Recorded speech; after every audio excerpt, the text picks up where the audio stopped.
नमस्कार मंडळी, तुमचे पुन्हा एकदा एका नवीन व्हिडिओमध्ये खूप खूप स्वागत आहे. तसेच तुम्ही विचार करत असाल, आज आपण या चाळणीवर काही पानं ठेवून ही कोणती आज रेसिपी बनवणार आहोत बरं.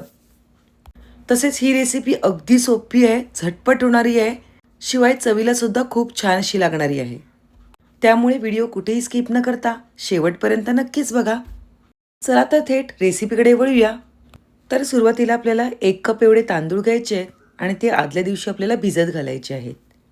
म्हणजे मी आदल्या दिवशी रात्री हे तांदूळ भिजत घातलेले.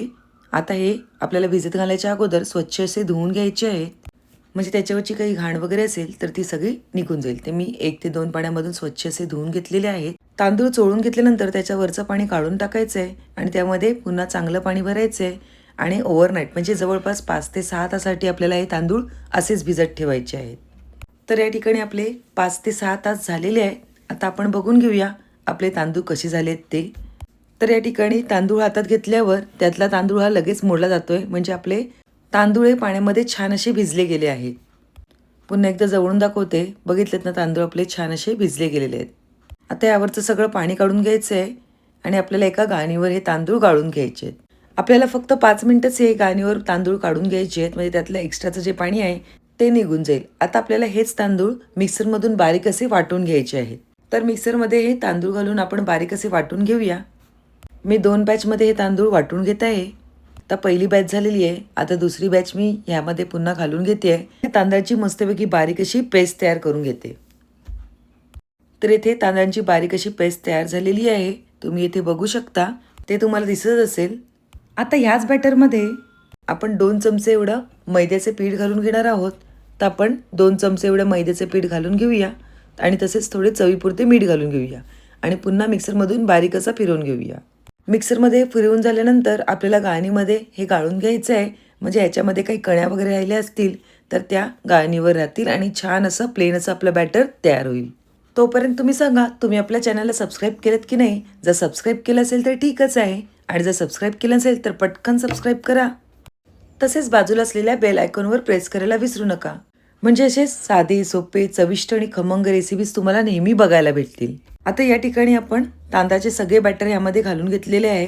आता हे आपल्याला मस्तपैकी गाळून घ्यायचं आहे. तर अजूनपर्यंत मी तुम्हाला आपण कोणती रेसिपी बनवतो हे सांगितलं नव्हतं. तर आज आपण येथे फेण्या बनवणार आहोत, जे पाण्याच्या वाफेवर तयार करतात. जास्त करून आपण हे गोल आकारामध्ये बनवतो, पण आज आपण येथे ज्या लीफच्या आकारामध्ये हे फेण्या बनवणार आहोत ना, त्यामुळे आपल्या फेण्या या खूप अट्रॅक्टिव्ह आणि छान सुद्धा दिसतात. तर या ठिकाणी आपलं बॅटर छान असं झालेलं आहे. आता आपण हे एक 5 ते 10 मिनिटासाठी असंच झाकून ठेवूया आणि झाकून ठेवल्यानंतर पुन्हा हे मस्तपैकी याचे लम्प्स जे काय असतील ते जाण्यासाठी विस्करच्या साहाय्याने छान असं मिक्स करून घेऊया. आपण विस्करच्या साहाय्याने सगळं मिक्स करून घेतल्यानंतर पुन्हा हाताच्या साहाय्याने छान असं ढवळून घेणार आहोत. म्हणजे काय आहे, हे तांदळाचं पीठ आहे ना, एकदम हलकं व्हायला पाहिजे. त्यामुळे आपल्या या फेण्या आहेत ना, त्या छान फुलून येतात तेलामध्ये. त्यामुळे आपल्याला जेवढं फेटता येईल तेवढं हाताच्या साहाय्याने छान असं फेटून घ्यायचे आहे. आता आपल्या या फेण्या म्हणजेच तांदळाचे पापड एक कलरफुल होण्यासाठी मी 4 वाट्यांमध्ये हे पीठ डिवाईड करत आहे. आता हल्ली सगळीजण हे इन्स्टंटमध्ये सुद्धा बनवतात. डायरेक्ट तांदळाचं पीठ घेतात आणि ते पटकन मिक्स करून लगेच तयार करायला घेतात. पण जेव्हा आपण आदल्या दिवशी तांदूळ भिजवतो ना, तेव्हा ज्या फेण्या आहेत म्हणजे आपले तांदळाचे पापड आहेत ना, ते खूप छान फुलतात. ते तुम्हाला दिसेलच. आता आपण ह्यामध्ये थोडा कलर घालून घेऊया. तर यामध्ये मी खाण्याचे सगळे कलर घालून घेतलेले आहेत. हिरवा कलर घातलेला आहे, लाल कलर घातलेला आहे आणि एक पिवळा कलर घातलेला आहे. आता हे मस्तपैकी सगळे कलर मिक्स करून घेऊया. कलरफुल असल्यामुळे आपले तांदळाचे पापड म्हणजेच फेण्या ह्या खूप अट्रॅक्टिव्ह दिसतात. तर या ठिकाणी आपले सगळे कलर मस्तपैकी मिक्स करून झालेले आहेत. तर आपण आपल्या फेण्या म्हणजे तांदळाचे पापड तयार करायला घेऊया. तर या ठिकाणी मी काही झाडाची पानं घेतलेली आहेत. तुम्हाला ज्या कोणत्या आकाराची झाडाची पानं पाहिजेत ती तुम्ही घेऊ शकता. तर ही पानं मी धुवून घेतलेली आहेत. आता आपण ही स्वच्छ कापडाने व्यवस्थित अशी पुसून घेऊया. म्हणजे त्यावरची काही धूळ वगैरे असेल तर ती सर्व निघून जाईल. चला तर आपण आपला पहिला पापड तयार करायला सुरुवात करूया. तर सगळ्यात पहिले आपल्याला या पानाला तेल लावून घ्यायचं आहे आणि आपण करून घेतलेले बॅटर आहे ते पानाचं एक टोक पकडायचं आहे आणि त्यावर हे सगळं बॅटर घालून घ्यायचं आहे. सुरुवातीला असल्यामुळे लगेचच आपल्याला जमत नाही, पण एकदा केलं ना की नंतरचे सगळे लीफ असे आपले पटापट तयार होतात.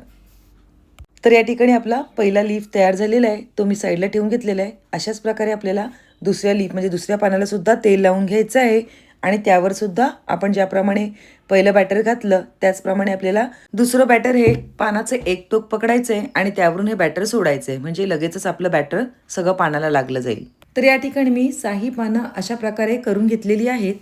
आता आपल्याला काय करायचं आहे, गॅसवर उकळतं पाणी ठेवायचं आहे आणि त्यामध्ये चाळण ठेवून घ्यायची आहे. आणि या चाळणीवर आपण जी तयार करून घेतलेली पानं आहेत, म्हणजे तांदळाचं बॅटर लावलेलं पानं आहेत, ती यावर सगळी ठेवून घ्यायची आहेत. बघा ना, या आकारामुळे आपल्या फेण्या म्हणजे आपले तांदळाचे पापड हे खूप अट्रॅक्टिव्ह असे दिसणार आहे. आकार आणि रंगामुळे ते छान असे दिसणार आहे. तर या ठिकाणी आपले सगळे तांदळाचे पापड म्हणजेच फेण्या ठेवून झालेले आहेत. आता आपल्याला यावर फक्त 2 ते 3 मिनिटासाठी वाफेवर झाकण ठेवून द्यायचं आहे. आणि 2 ते 3 मिनिटानंतर छान अशी वाफ आल्यानंतर आपल्याला हे बघून घ्यायचं आहे. तर इथे आपले प्रॉपर अशी पानं छान अशी शिजली गेलेली आहेत. पानं शिजली गेलीत म्हणजे काय, त्याच्यावरचं जे बॅटर आहे ते छान असं ट्रान्सपरंट दिसतंय, म्हणजे आपले छान अशा सगळ्या फेण्या तयार झालेल्या आहेत. आता आपल्याला तांदळाचे पापड म्हणजेच फेण्या आहेत ना, त्या थंड करून घ्यायच्या आहेत. तर आपण एका या शीटवर काढून घेऊया आणि हे थंड होऊन देऊया. या फेण्या थंड होत आहेत तोपर्यंत आपण आपली दुसरी बॅच ह्या चाळणीवर ठेवून घेऊया आणि अगदी फक्त 1 ते 2 मिनिटं ह्याला आपल्याला वाफ द्यायची आहे. लगेचच हे तयार होतात आणि लगेच ट्रान्सपरंट होतात. तर या ठिकाणी सगळे लिप्स आपण ठेवून घेतलेले आहेत. आता ह्याची वाफ येईपर्यंत आपले पहिले जे पापड आहेत ते थंड झालेले आहेत. आता ते आपण एका प्लेटमध्ये काढून घेऊया आणि प्लेटमध्ये काढल्यानंतर आपल्याला ते बाहेर उन्हामध्ये वाळवत लावायचे आहेत. तर हे पापड म्हणजेच फेण्या या आपण बाहेर उन्हामध्ये मस्तपैकी वाळत लावणार आहोत. आता लगेचच होळी आलेली आहे. आपण हे पापड म्हणजेच हे फेण्या होळीच्या वेळेला किंवा अशा पण इतर वेळेला तयार करतो. तर नक्कीच तुम्ही सुद्धा तुमच्या घरी अशा प्रकारच्या थोड्याशा हटके प्रकारच्या फेण्या नक्कीच तयार करून बघा. तर अशाच प्रकारे आपण आपले सगळे तांदळाचे पापड म्हणजेच फेण्या या तयार करून घ्यायचे आहेत. कलरफुल असल्यामुळे ते दिसायला सुद्धा खूप छान दिसत आहेत आणि करायला सुद्धा खूप मजा येते, शिवाय पटकन सुद्धा होत आहेत.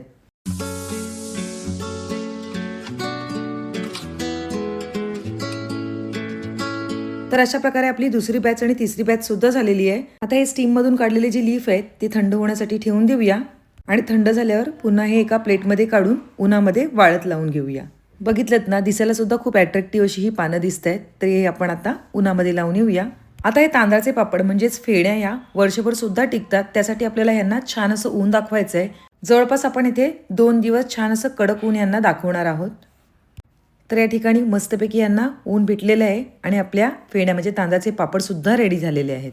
बघितलं ना, दिसायला खरंच खूप छान अशा अट्रॅक्टिव्ह आपल्या फेण्या तयार झालेल्या आहेत. म्हणजे तांदळाचे पापड कलरफुल, अट्रॅक्टिव्ह, शिवाय टेस्टला सुद्धा खूप छान असे लागणार आहेत. नक्कीच तुम्ही होळीच्या वेळेला नाहीतर इतर वेळेला सुद्धा हे पापड करू शकता. चला तर आपण आता बनवलेले हे तांदळाचे पापड म्हणजेच फेणी मस्तपैकी तेलामध्ये तळून बघूया.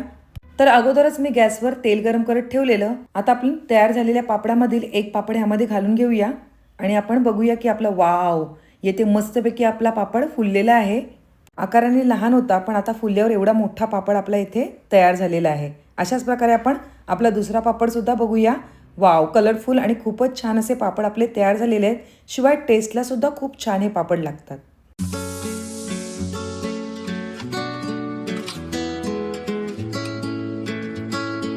तर या ठिकाणी यातील मी काही पापड तळलेले आहेत, तुम्ही येथे बघूच शकता.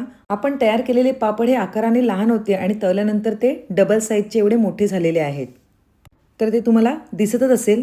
शिवाय या पापड्याचा कुरकुरीतपणा तर एवढा छान झालाय ना, तुम्ही येथे बघू शकता. आणि शिवाय जास्त ऑइल सुद्धा सोक झालेले नाही आहे, ते सुद्धा तुम्ही जवळून बघू शकता. तर तुम्हाला माझी आजची ही रेसिपी कशी वाटली नक्कीच कमेंटद्वारे कळवा. तसेच रेसिपी आवडली असेल तर पटकन एक लाईक करा.